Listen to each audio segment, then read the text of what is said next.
One by one, they basked in the limelight yet again. This time they were at State House not for their unveiling, but for their swearing-in ceremony. I, Fred Okengo-Matiang'i, attended by President Uhuru Kenyatta, who has tasked them with delivering the Jubilee Manifesto. In total, 15 Cabinet Secretaries took their oath of office.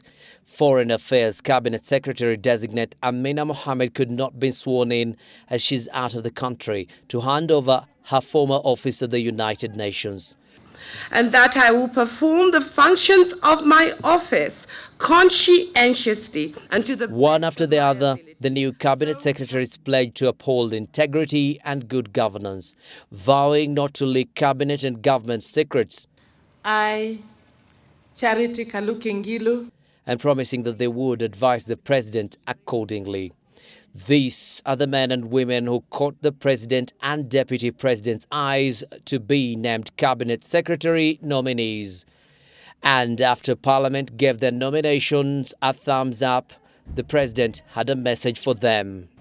Having successfully navigated the vetting process and winning the approval of the National Assembly, I am confident that you are equal to the task ahead. The president, however, made it clear that the new cabinet secretaries must settle down to work immediately, as failure in service delivery will not be entertained.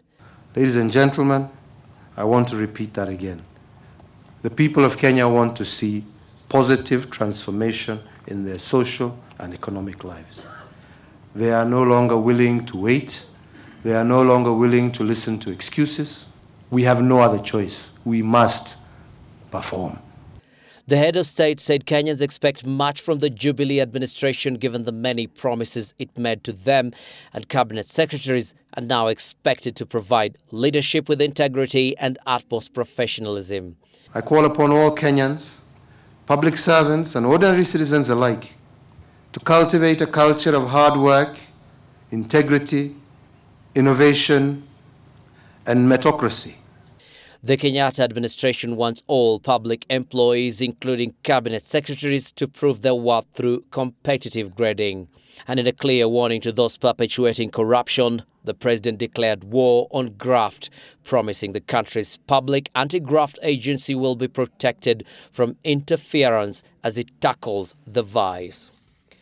As the new cabinet secretaries listened, the head of state reaffirmed his commitment to making devolution work. As we implement devolution, let us, however, remember that Kenya remains one indivisible nation.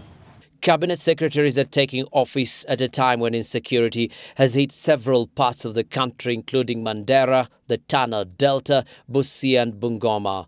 Although a cabinet secretary to head the Ministry of Interior and Coordination of National Government is yet to be named, the president promised to deal with the insecurity menace.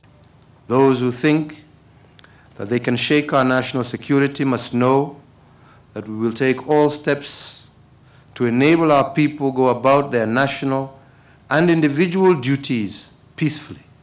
After the formal ceremony, the president invited his cabinet for a cup of tea. After the pleasantries, the cabinet secretaries left State House, knowing fully well that the hard work has just begun. History was made as Kenya's first ever batch of cabinet secretaries was sworn in.